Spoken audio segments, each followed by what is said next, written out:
You've heard of sutras, mantras, and mandalas. But Zen says, drop the map.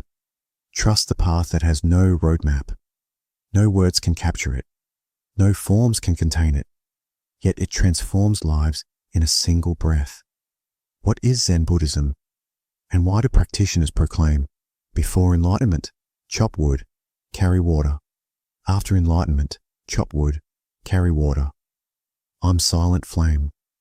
In this 8-part journey, we'll pierce the koan at the heart of Zen, moving from conceptual faith to direct seeing.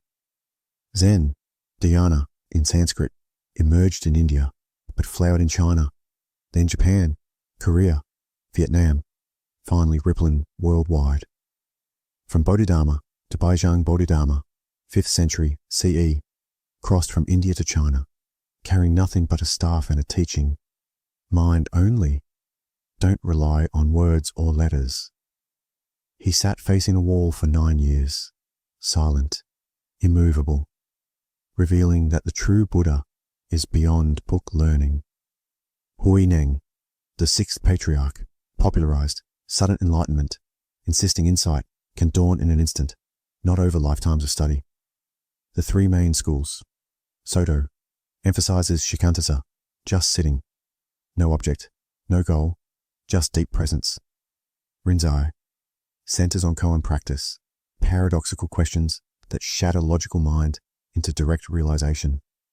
Obaku, a hybrid strain blending chanting, ritual, and meditation, a bridge between the two. Mind-to-mind transmission. Zen lineage charts are not about genealogy, but about mind-to-mind transmission. The unbroken spark passed from teacher to student in silent glance and gesture. No scripture needed. The essence is passed directly, like fire touching tinder. Zen isn't a doctrine. It's an invitation to taste reality as it is. Immediately, intimately, without filter. In Zen, meditation isn't a technique to gain something. It's the expression of our true nature sitting in full awareness. The posture, body as temple, full lotus, kekafusa, feet crossed on opposite thighs, hands in cosmic mudra, stability embodied. Half lotus, Burmese, Caesar options. Variations that honor each body's limits, ensuring both comfort and alertness. The spine remains straight, a vertical axis connecting Earth's stability to sky's openness. The breath, anchor in the abyss. Counting breath, inhale, count 1, exhale, 2, up to 10, then restart. This anchors the mind in presentness. Natural awareness. Release counting. Rest in the sensation of breath entering and leaving. No doing, just being. Breath is the meeting point of form and formless. Each cycle, a koan pointing back to the ungraspable moment. The attitude. Witness without grasping, shikantaza. Just sitting. No object, no goal, no striving. Just sit as you are. Thoughts arise like clouds. You are the sky. Non-judgmental presence.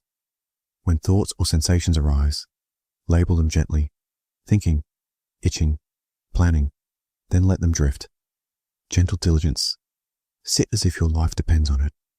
Because in truth, this moment is all we ever have.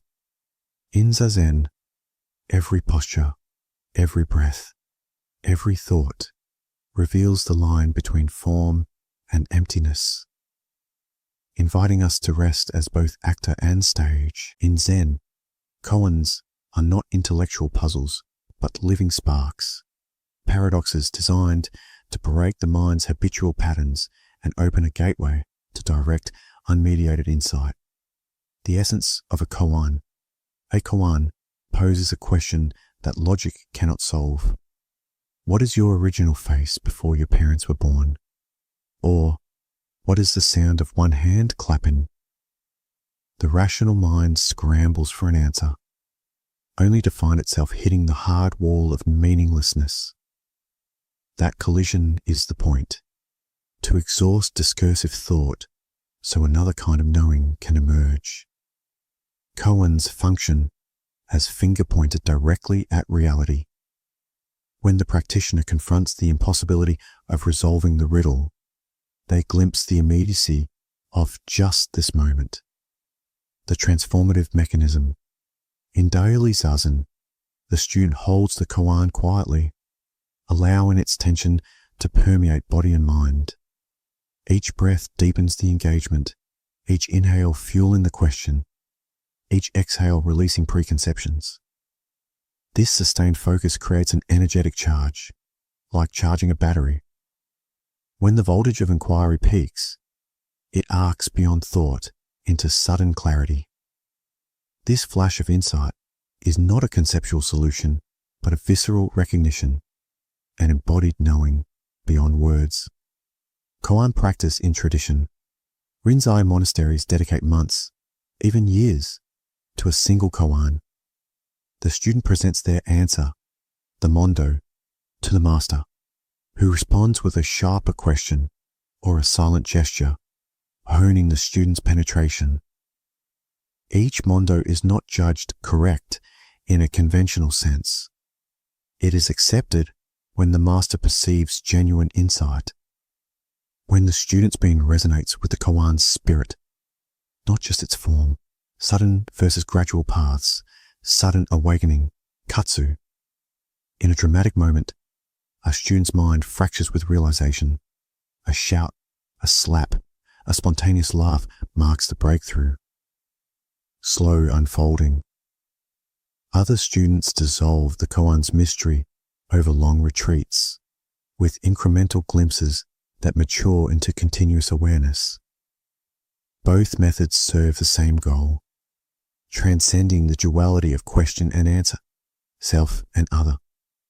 Koans in modern life. Even outside cloisters, urban practitioners use koans to disrupt automaticity, pondering, who is writing this email? Or, what does this notification really ask of me?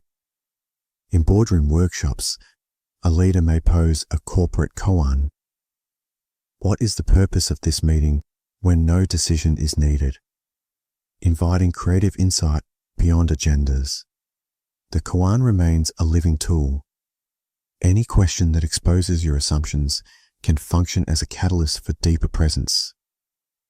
In Zen, the heart of teaching lies in the intimate encounter between master and student, often silent, always charged with potential for awakening. Mind-to-mind transmission. At the moment of Dharma transmission, a single look between teacher and disciple can pass the unspoken essence of realization. No text, no ritual, just the meeting of awakened minds. This eye-to-eye transmission is symbolized in lineage charts as an unbroken thread, tracing back to the Buddha himself. The power of nonverbal gesture. A master might raise an eyebrow, snap fingers, or gently tap a student's shoulder. Each gesture a precision tool to collapse dualistic thinking. Such gestures, called katsu or kisaku, are catalytic. They interrupt habitual narratives and jolt the student into raw awareness. The role of silence. After posing a koan, the master often holds a profound silence, an invitation for the student's mind to settle into the space where words are powerless. In that void, the student's own realization ripens, an insight that cannot be taught, only uncovered. Formal ceremony of succession.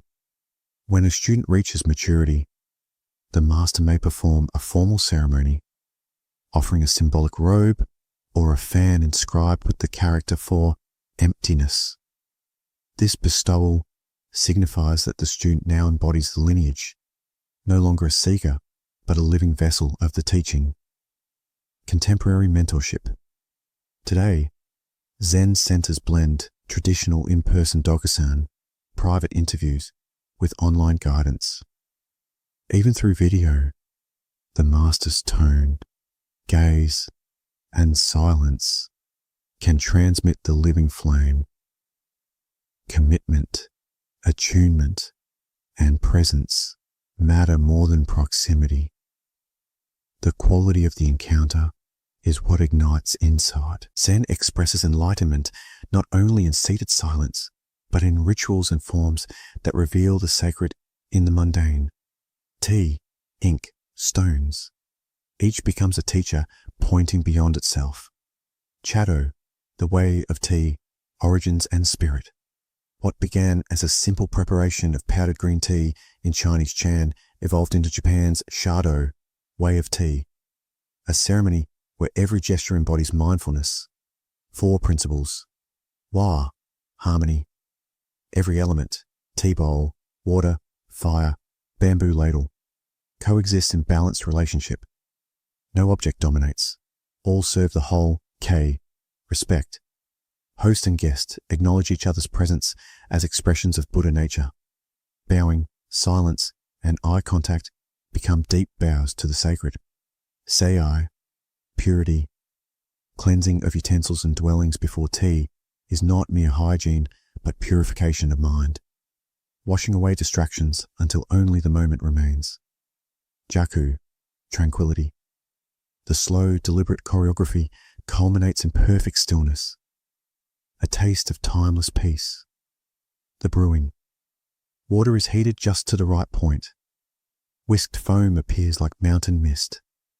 Each motion, lifting the kettle, pouring, whisking, is practiced until it arises spontaneously and without ego. Silent dialogue, no small talk. The host offers the bowl. The guest receives it with 2 bows, rotates it to avoid lip smudges on its front, sips 3 times, wipes the rim, and passes it back. In this choreography, words dissolve shodo, calligraphy as meditation brush, ink, and paper. In a Zen studio, a single character, mu, emptiness, can, perceive, ichinen, one thought, is painted in one breath, first line, last line. The first stroke reveals the mind's state. Hesitation or heaviness shows in the ink. The final stroke sets the seal.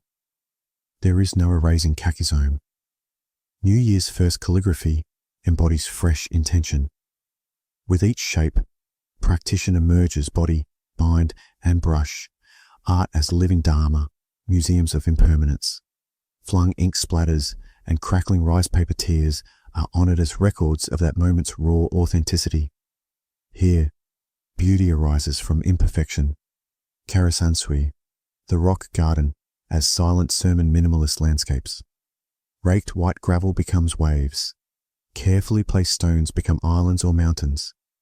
Each composition a koan in form, raking practice. Monks spend hours drawing concentric circles around a stone. With each sweep, thoughts arise and fall away. Grief, pleasure, distraction dissolving into the pattern. Viewers' contemplation. Standing at the garden's periphery. Onlookers engage in kansho, gazing meditation. Letting mind settle in the simplicity of rock and sand. Symbolism of space. The empty gravel is as meaningful as the stones. Negative space is the canvas for presence. Formless within form, integration of ritual and essence. Daily chores as ceremony.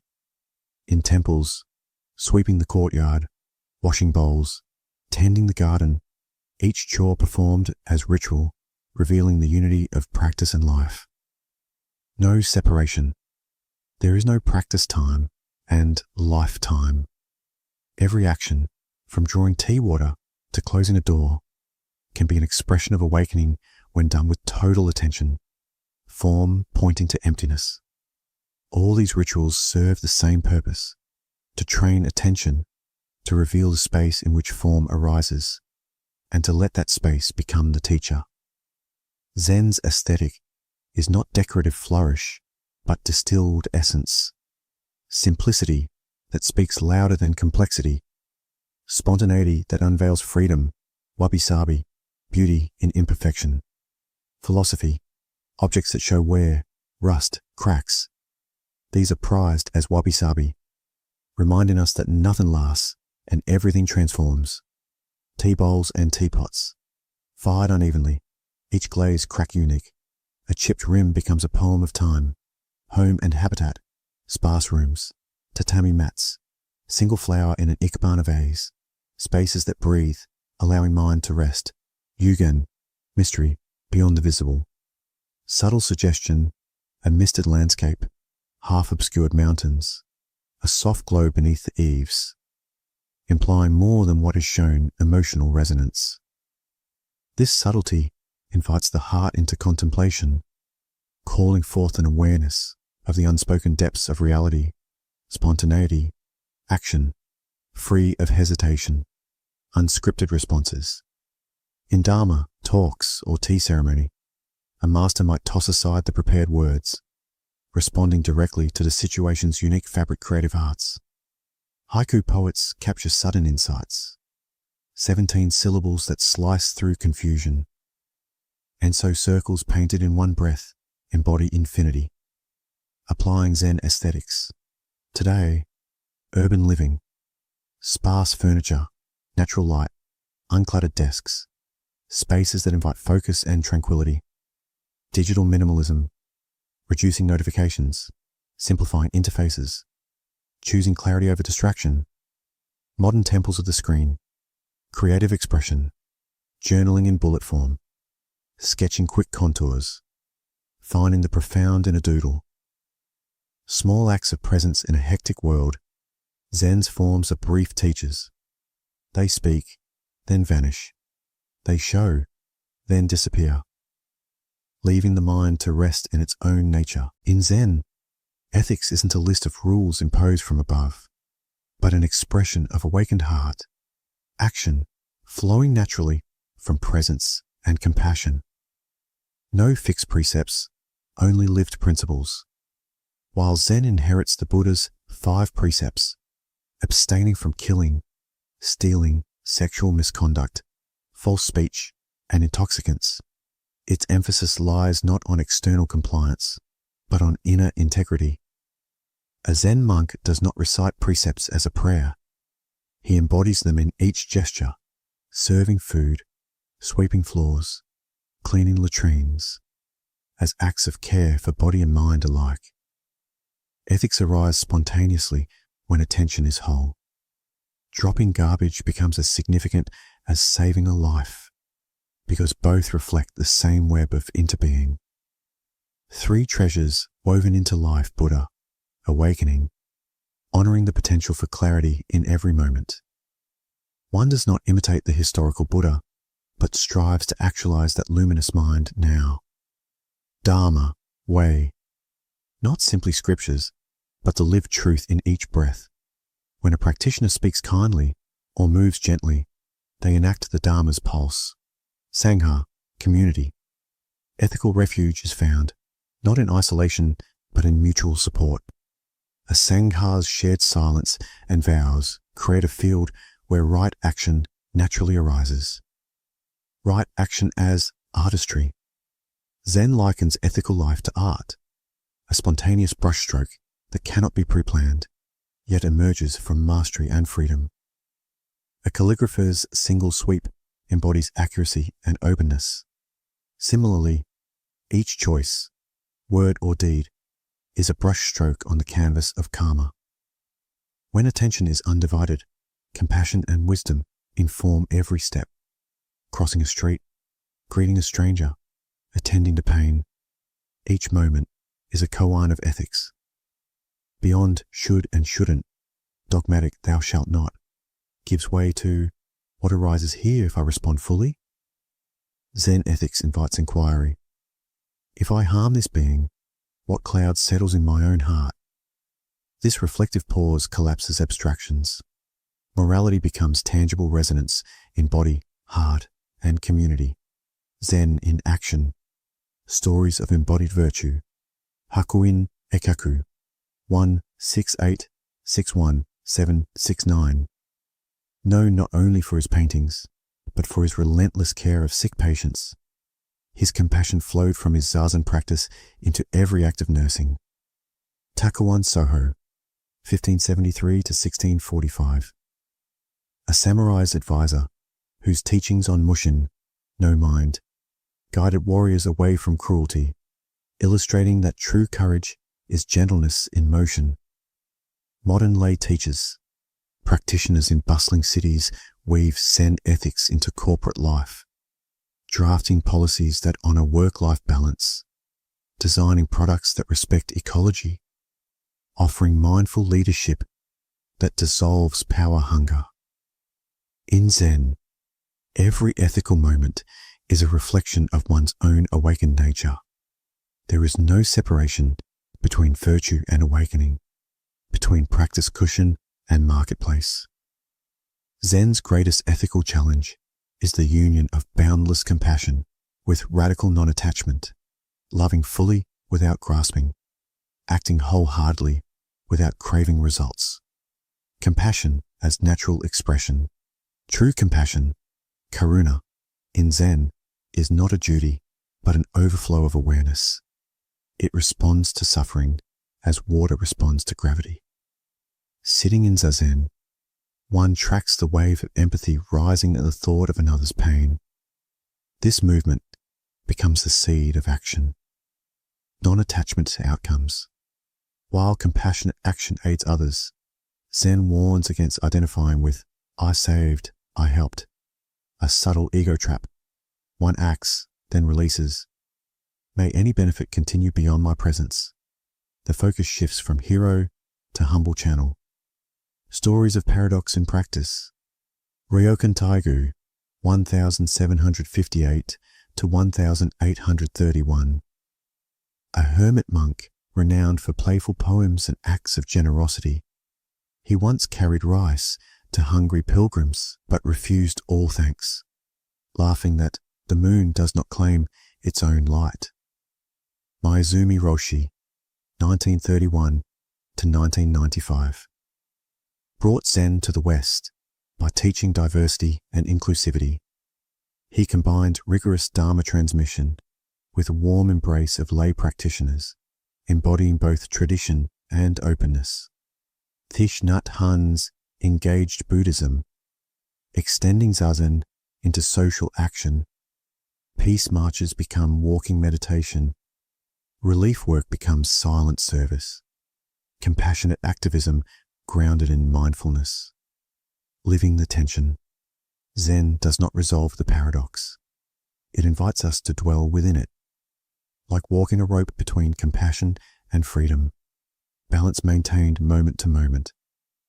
When success or failure arise, one bows to each, to suffering and relief, with an equal heart, neither clinging nor repelling. The heart that embraces all beings without clinging is the clearest mirror, revealing the seamless dance of compassion and non-attachment. In Zen, the boundary between meditation cushion and daily chores dissolves. Washing dishes, chopping vegetables, raking leaves, all become expressions of awakened attention. The kitchen as altar. A Zen cook approaches mise en place with the same calm focus as Zazen. Every slice of the knife, every sound of water, becomes a gateway to presence.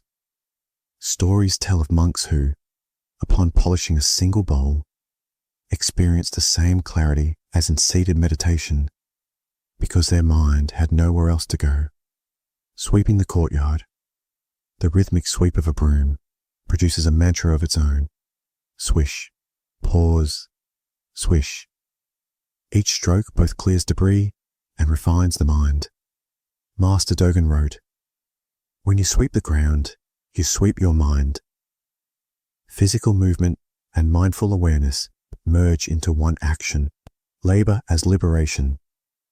In monastic workshops, crafting rice paper or carving wooden blocks for sutra printing is not manual labor.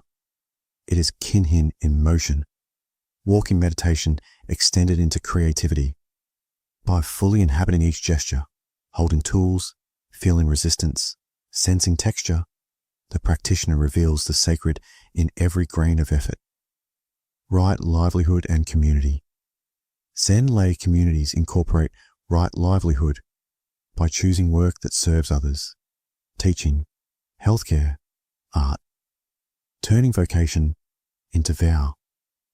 Ethical business decisions, mindful leadership, compassionate service reflect the same principles as temple practice, action grounded in awareness. The joy of simple tasks.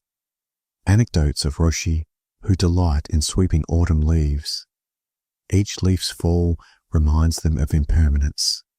Each collected pile a testament to compassionate care for the environment. This joy arises when work ceases to be a means to an end and becomes its own reward.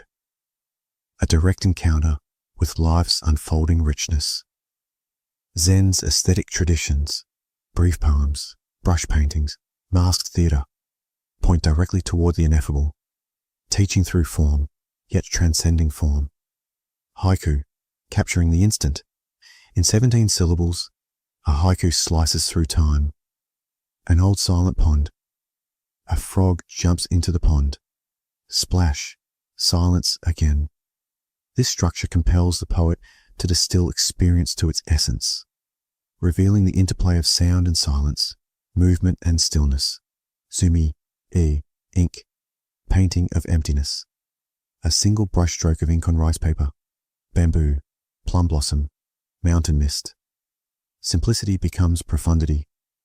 The artist studies their subject until, in one fluid motion, form and emptiness emerge simultaneously. No correction, no regret.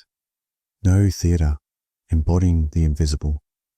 Masked performers move with deliberate slowness, each gesture a poem in stone, expressing emotions beyond facial expression.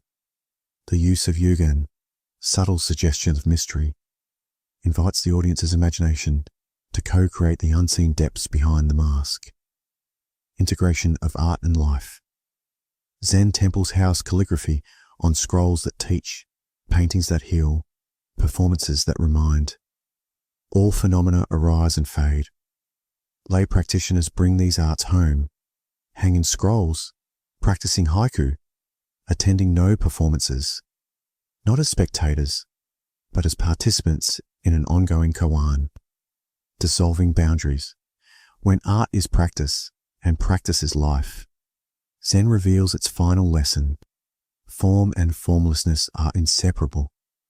Whether cooking, cleaning, writing a poem, or sketching bamboo, each act becomes a moment of liberation, revealing the silent flame at the heart of all being. Zen invites us to dwell precisely in the tension between form and emptiness, seeing that every shape, every ritual, every thought is both itself and its own absence. The dual nature of reality. Every object, be it a tea bowl or a rock in the garden, carries two faces, the form you perceive and the emptiness that underlies it. In Zazen, as you gaze at each thought, you notice its arising and its passing, form and emptiness entwined in a single movement, embodying paradox in movement. In Kinhin, walking meditation, each step presses the earth fully and then lifts away, embodying solidity and release. Chant in a verse aloud, vibrates sound into silence, each syllable born of emptiness, returning to it. Everyday life as a Zen mandala. A simple meal becomes a mandala. Rice, vegetables, water, heat, all arranged with mindfulness. Eating it, you taste the flavor and the formless space that allows tasting. Folding laundry, tending a plant, making the bed, each task is a small koan. Where is the boundary between doing and being? Silence between words. In conversation, the pauses are as meaningful as the syllables. The unspoken breath between sentences is the doorway to deeper understanding. A teacher's question, followed by a deliberate silence, plants a seed of insight that words alone cannot convey. Zen's final gift. The more you practice, the thinner the veil between sacred and mundane. Work, rest, play. Each moment sings with the same clarity as the first koan breakthrough. This is Zen's final gift, to see that form and emptiness are inseparable, and that your life itself is the unfolding of that truth. You have traced the lineage from Bodhidharma's wall-gazing to the hushed halls of modern dojos. You have sat in Zazen, koaned with paradox, and let tea, ink, and stone teach you beyond doctrine. Now, hear the silence that underlies every ritual, every breath. Zen is not found in scriptures or sermons. It is the pure present. Each moment a mirror reflecting form and formlessness, creation and dissolution. The forms you honor, the tea bowl, the garden path, the painted character, are petals on a river of awareness. They arise, they shine, they return to stillness. Do not seek a method to capture this. No practice can enshrine what escapes practice. Instead, let your life be the unfolding flame, steady, unclaimed, unextinguished. When a thought arises, let it pass. When a gesture forms, let it dissolve. In that dance, you touch Zen. I am silent flame. Carry this quiet fire into your days, not as technique or triumph, but as simple being, the ever-present flame illuminating the gap between form and emptiness.